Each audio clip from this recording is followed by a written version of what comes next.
Assalamualaikum warahmatullahi wabarakatuh.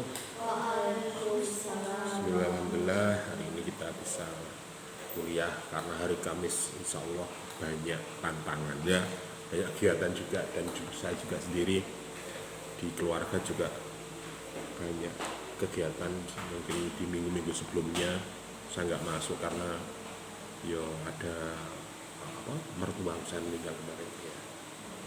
Oke. Di pertemuan hari ini saya mencoba membahas tentang pembentukan dan perubahan Undang-Undang Dasar 1945. Ya.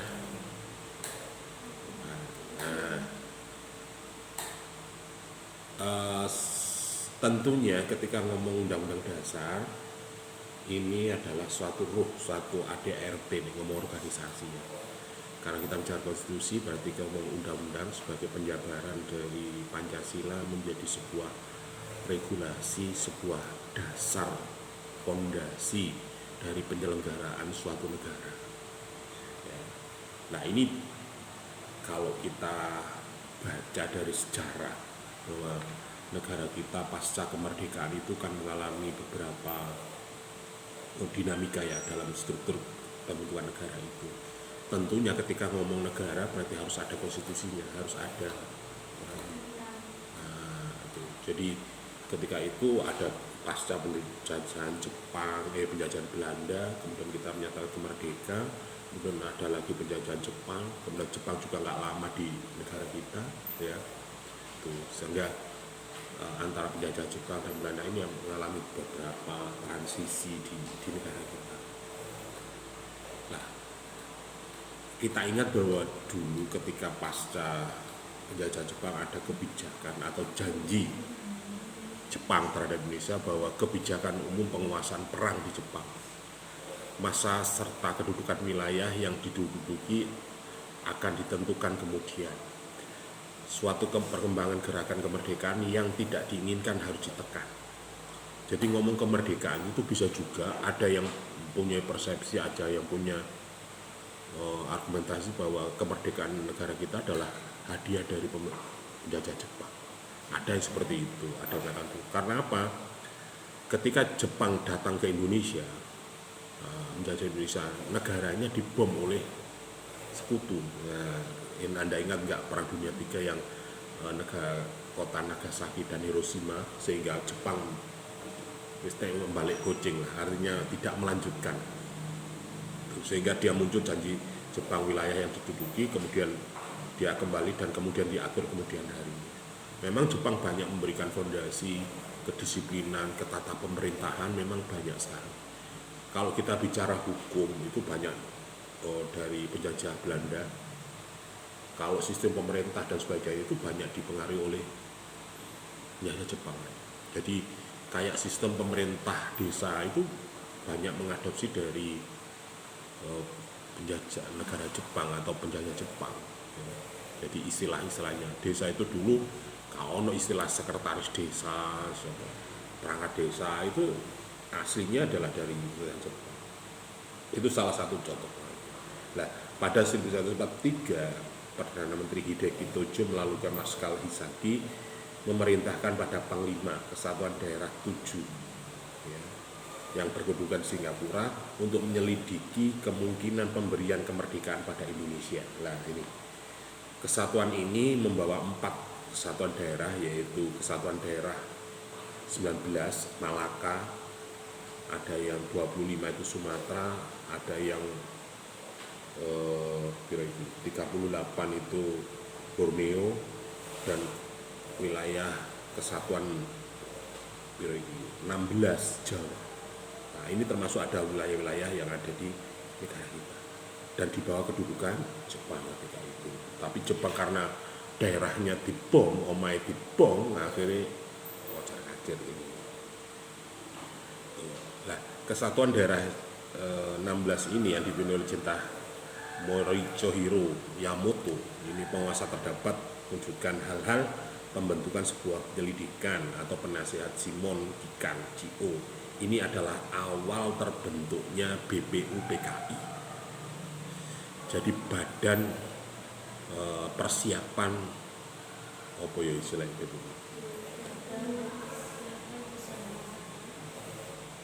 kemerdekaan, pasang kemerdekaan. Podo PPKI, BPUPKI ini badan pokoknya suatu lembaga yang dibentuk Jepang untuk kesiapan untuk kemerdekaan suatu negara. Jadi koyok apa ya? Nah, dulu itu kayak di organisasi itu dewan tim 11, tim apa, di koordinator itu. Nah, penjarahan secara gradual bisa diundang pemerintahan di negara yang masuk bahasa Indonesia. Pengakuan terhadap kekuasaan raja-raja di daerah Singapura, Surakarta, dan Yogyakarta. Ya. Nah, janji itu seperti di Burma, Filipina itu diberi kemerdekaan berdasarkan pertemuan 4 Januari dan 31 Januari 1943. Ya. Nah, pertimbangan Indonesia tidak diberi kemerdekaan itu ditolak oleh staf Angkatan Umum Perang Jepang. Wah, sing negara liyane iya rek. Nanti kok Filipina itu bisa. Nah, Indonesia sempat ditolak jika sudah aja harus dilaksanakan, mempersulit posisi Jepang berunding dengan Amerika. Jadi dewe itu gak kober noto jajahan ya. Nah, Indonesia mungkin diuntungkan di situ. Ya.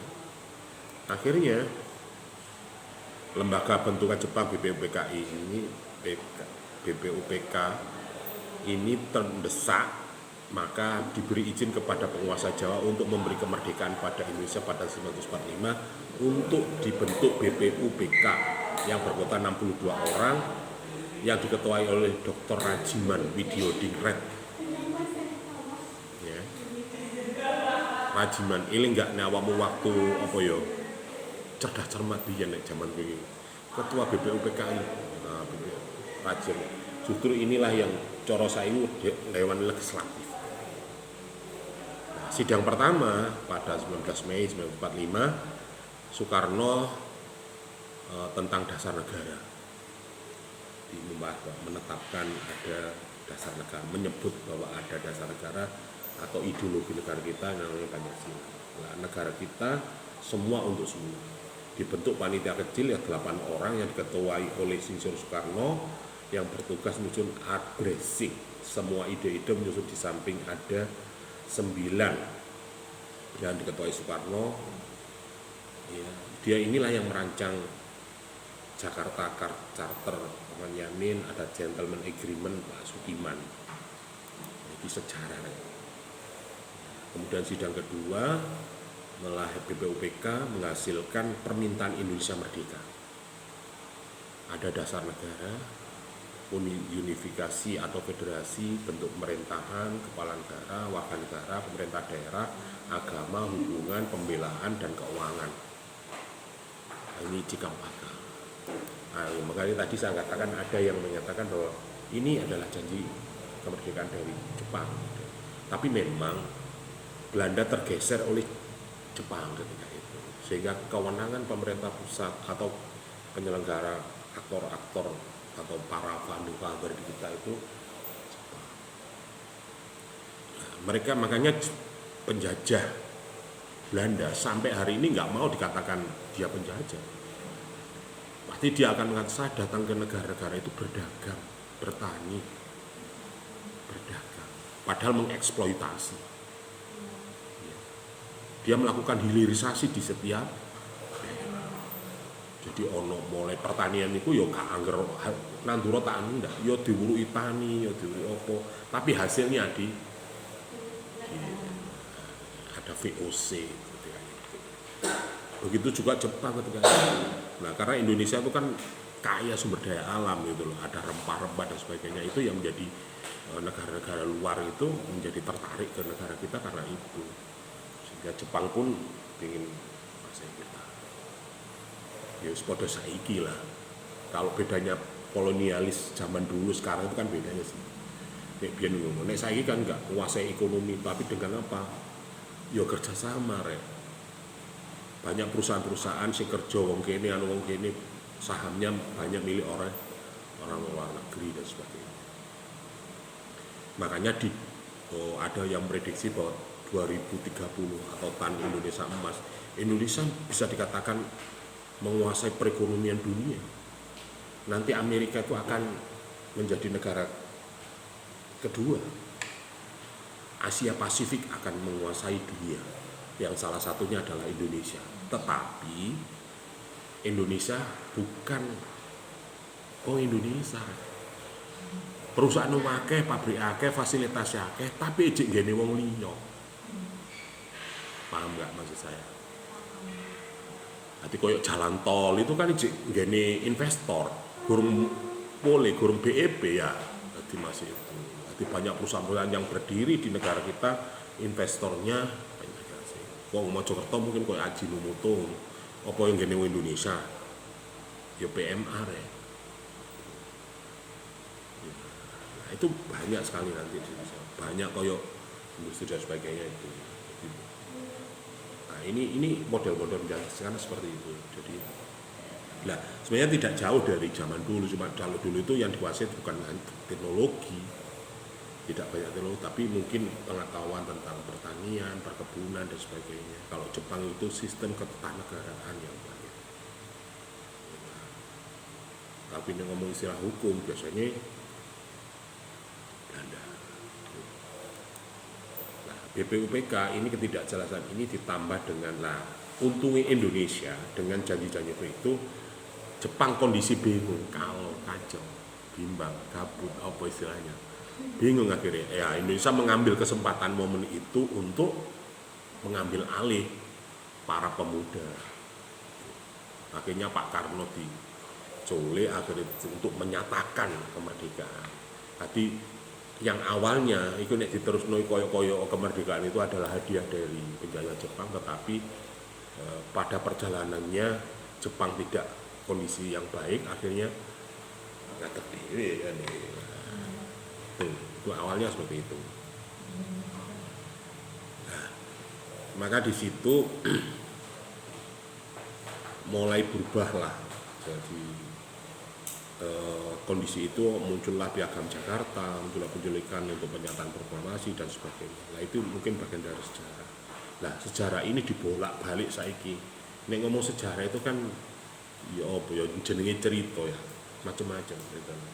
Ada yang nyatakan kemerdekaan itu nggak gratis, ada kompensasinya dan sebagainya. Mosok wong nek merdeka ngomongin proklamasi, jenenge merdeka ya wah. Walaupun artinya pernyataan kemerdekaan ketika itu bukan berarti tanpa perjuangan para pejuang pahlawan kita.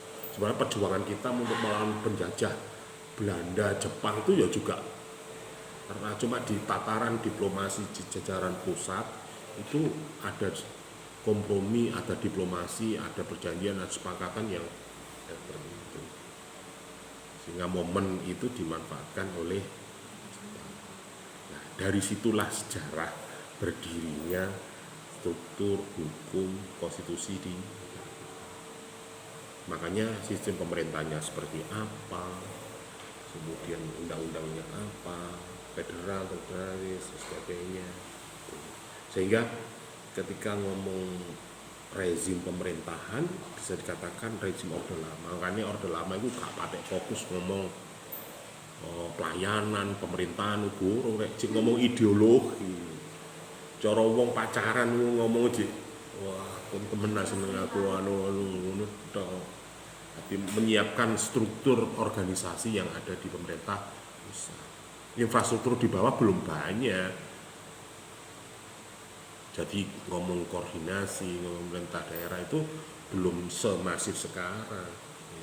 Makanya di era Orde Lama itu ngomong dunia akademik, ngomongnya ilmu politik. Jadi nek misalnya ono dosen tuwek wis anu jang Orde Lama, iku gak ono jenis sarjana ilmu politik. Ini sarjana pemerintahan, ono ya sarjana ilmu politik, ilmu sosial. Karena ini lebih banyak dipelajari itu ada ilmu politik, ideologi dan sebagainya. Nek Orde Baru, ilmu pemerintahan itu cita rasanya administrasi publik. Baru pasca reformasi muncullah ilmu pemerintahan yang sini. Tadi gak ngomong kekuasaan, ngomong manajemen, tapi ngomong semua. Jadi bagaimana pemerintahan gejala-gejala mulai dari politik itu berarti rekrutmen kepemimpinannya, pemilu dan sebagainya. Ya, ngomong administrasi birokrasinya, kepegawaiannya, terus ngomong sing terakhir itu adalah bagaimana pelayanannya, outputnya.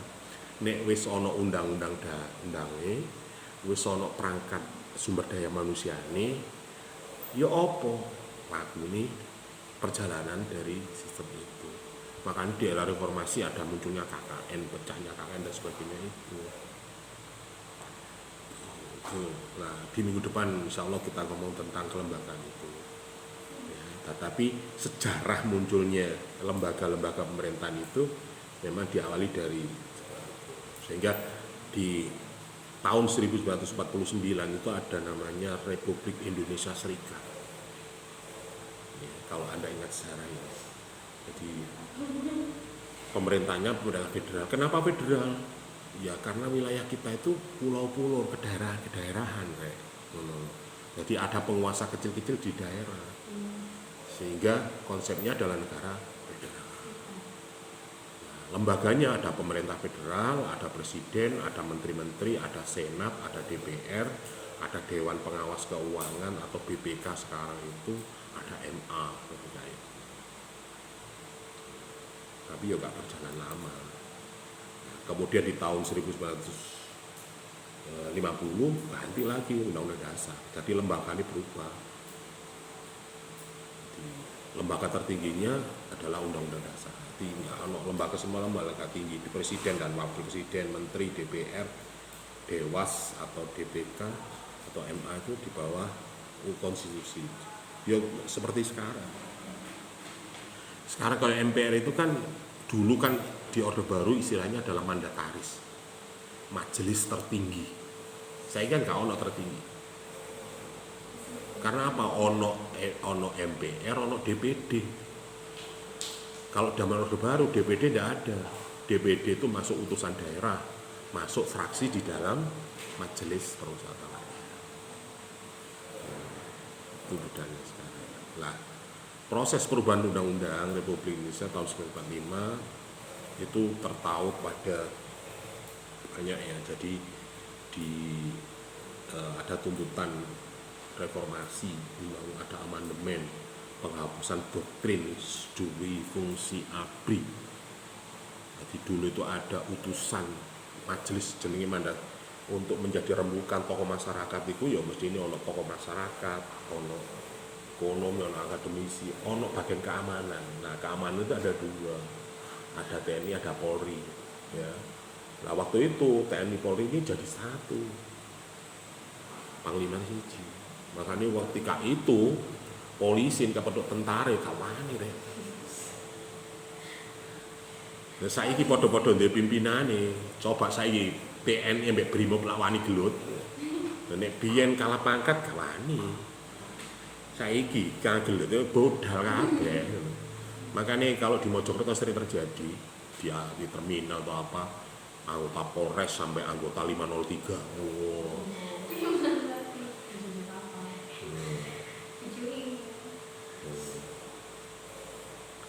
Kemudian reformasi itu ada penegakan hukum, HAM, pemberantasan KKN, otonomi daerah, kebebasan pers, mewujudkan kehidupan demokrasi. Ini awal-awal perubahan terjadi di negara kita. Nah, sebelumnya pasal 16, pasal 37, 6 itu juga berubah. Nah, dasar-dasar pemikirannya kekuasaan tertinggi di tangan MPR. Ini dulu kawannya, kekuasaan yang sangat besar pada presiden.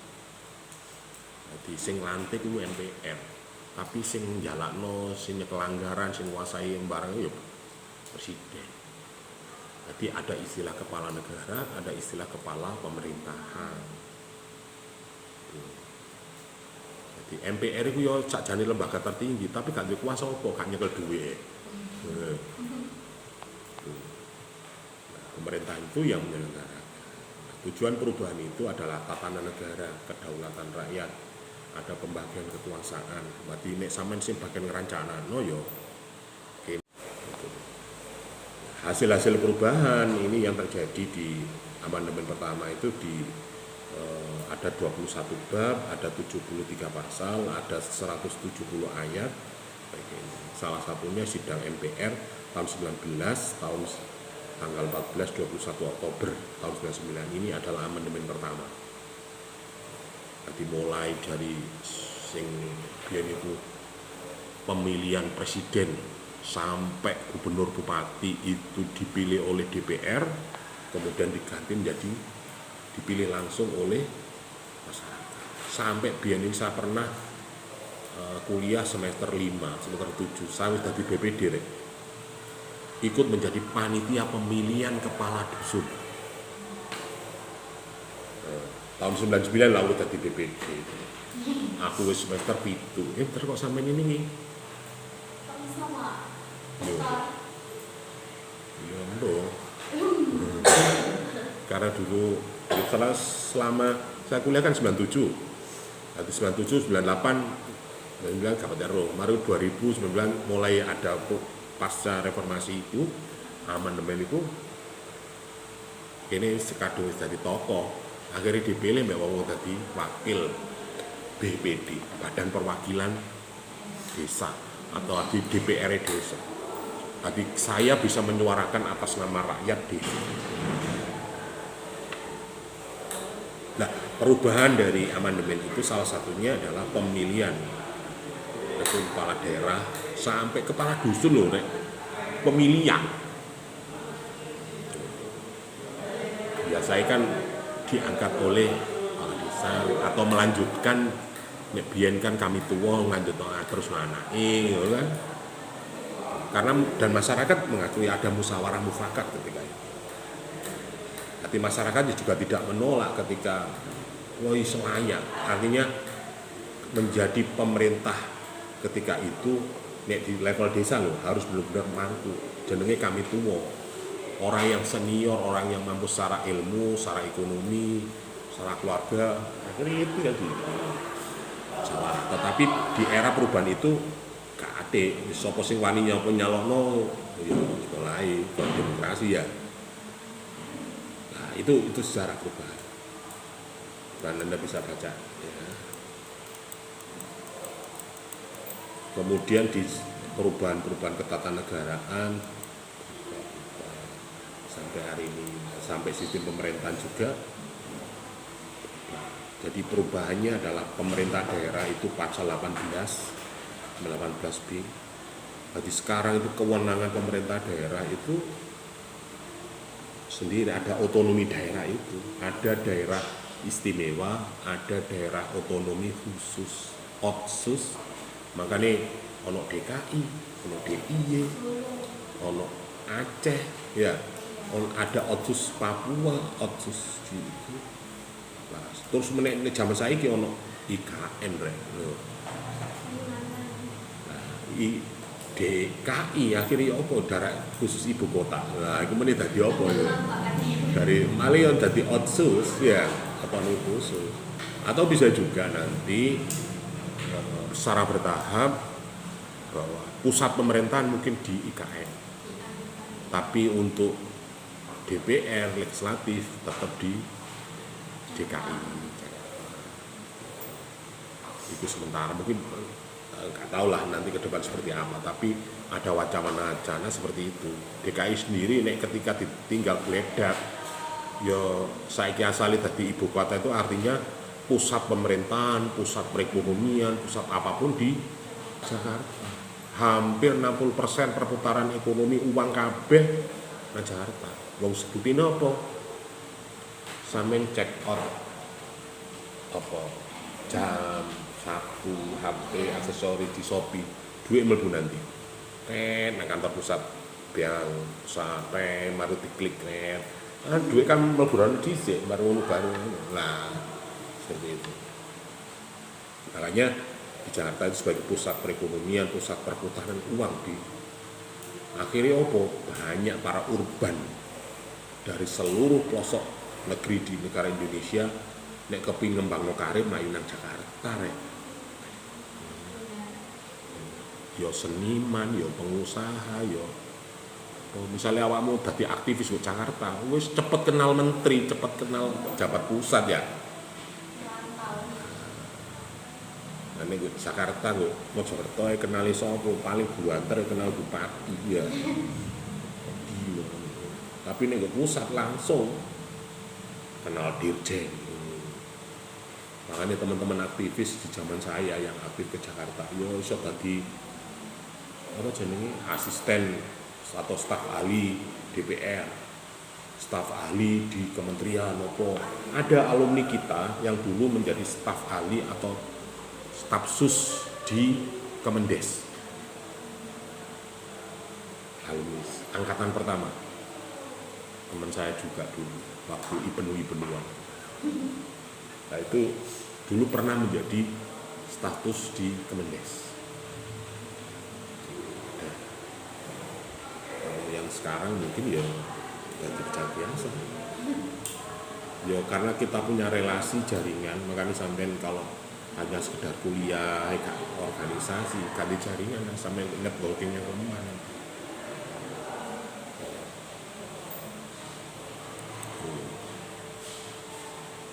Lembaga-lembaga ini seperti KPU ini pasal 22 item E, BPK itu pasal 23, Bank BI, Bank Sentral itu pasal 23 di tentang ekonomi di pasal 23 ini.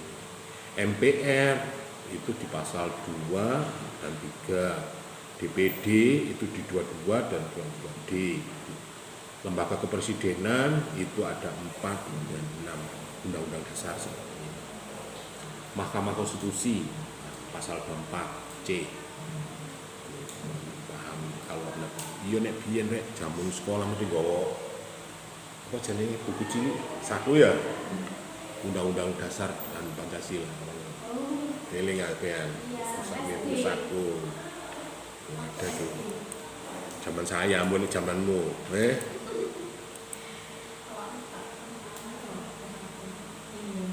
Sing bukunya kuning tak abang yang ini lho. Waktu SD dari Pak Soekarno. Lah iya. Ya. Di Kementerian Negara ada pasal 17, ada Pas Pampres, ada Polri, TNI itu pasal 10 dan 30. Nah sekarang undang-undangnya sudah kemarin mengalami perubahan ya. Undang-undang TNI, Polri dan sebagainya itu lah. Ada undang-undang kepresidenan. Presiden itu juga punya lembaga-lembaga kalau dulu istilahnya non departemen, lembaga independen. Nah, lembaga independen di negara kita kan banyak dulu. Di pasca reformasi itu ada KPK, ada KPPU, ada KHN, ada KPI, Komisi KKI, Konsumen Indonesia, Komnas HAM, ada KPAI, Komisi Anak. Nah sekarang dari KPK ini ada yang dilembagakan, ada yang dijadikan kementerian. Kayak Komnas HAM menjadi kementerian kan, HAM. Urusan perempuan dan anak juga ada. Bahkan sekarang itu ada Kementerian Haji. Yo, Dirjen Haji. Oh itu tambahan. Iso uga meniku KPU iku iso dadi kementerian. KPK. Kayak penegakan korupsi iku iso uga kementerian. Cuma saiki kata KPK dialami korupsi itu diarahkan ke digitalisasi. Jadi, ini harus lembaga independen dulu atau state acceleration.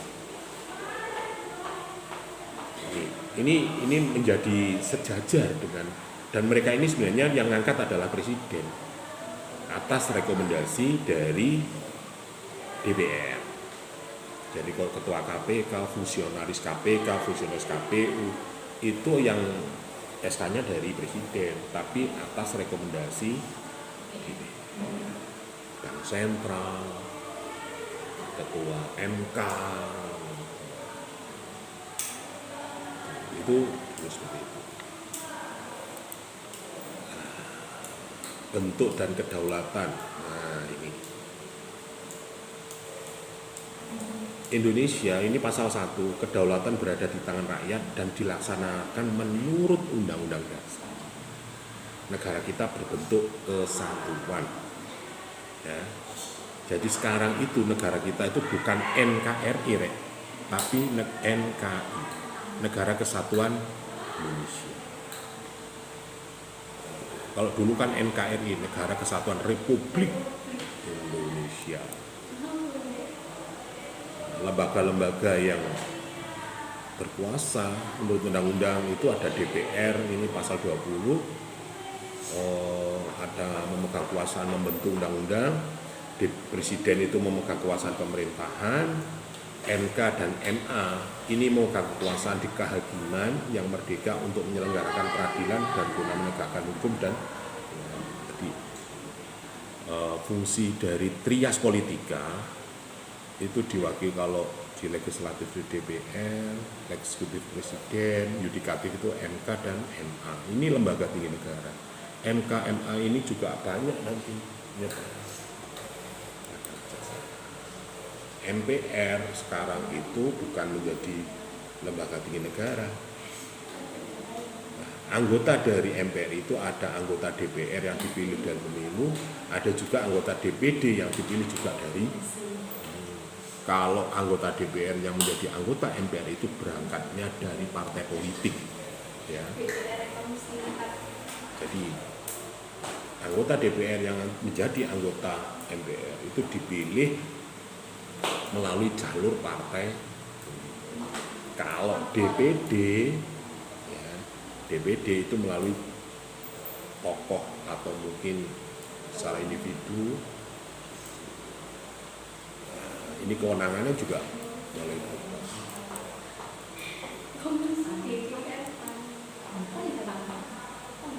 Ya, kemudian kekuasaan pemerintah dan wakil presiden. Nah, ini kan yang sering muncul sekarang ini, perubahan dari presiden dan wakil ini satu paket. Ya. Jadi menurut undang-undang bahwa presiden dan wakil ini satu paket. Tetapi di akhir-akhir ini kan muncul pemakzulan yang wakil itu iso tahu. Ya nek wakile meninggal ngono karuannya. Wong wakil yo bertanggung jawab ya cara penggawean yo nanggung jawab nang presiden. Ya kejari presiden, kecuali nek presiden wis kono lereno ya mungkin bisa. Tapi nek secara konstitusi ya angel rek. Tapi kan kemarin sempat muncul kan pemakzulan. Tapi ya mekanisme tahapnya harus jelas. Dan alasannya gak seneng ngono ya gak iso. Harus ada pelanggaran khusus, ada suatu persoalan yang benar-benar bisa menjadi pertimbangan sehingga dia bisa dimakzulkan atau diberhentikan.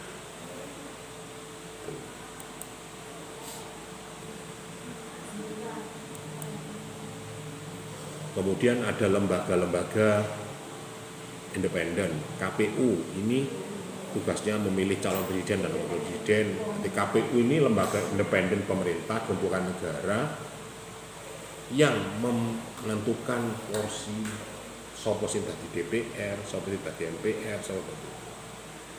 dia adalah penyelenggara pemilu. Sing milih tetap rakyat rek. Tetapi dia sebagai panitia lah ya. Panitia. KPPS. Saya dulu semester 5 udah di KPPS rek. Ya gara-gara KPPS iku wong-wong ngerti nek aku kuliah. Lho tiba kok iya, ya iku baru tahu lho. Sampe kok iso, Cak? Lho ya rek, kene wis semester 5 ya. Wis aktif, wis biasa berok-berok ya. Gitu. Akhirnya mereka masyarakat tahu, akhirnya senang dijak diskusi, ada pertemuan apa, akhirnya kita sering membuat media warga, membuat gerakan sosial. Wes semester 5 wani gerakno lokal rek. Mengenai awan ibu kebanyakan kepakaran saya itu di pemerintah lokal. Karena apa yo? Yo sambil belajar, yo sambil praktek sehingga skripsi saya dulu judulnya ya tentang otonomi desa. Jadi kepakaran saya itu di pemerintah lokal ya, salah satunya dalam pemerintah daerah atau pemerintah desa. Wong uripe ku desa ya sapa niki ini Iya lebih banyak itu. Ya. Mungkin itu ya sementara ya. Siap. Bagi-bagi waktu.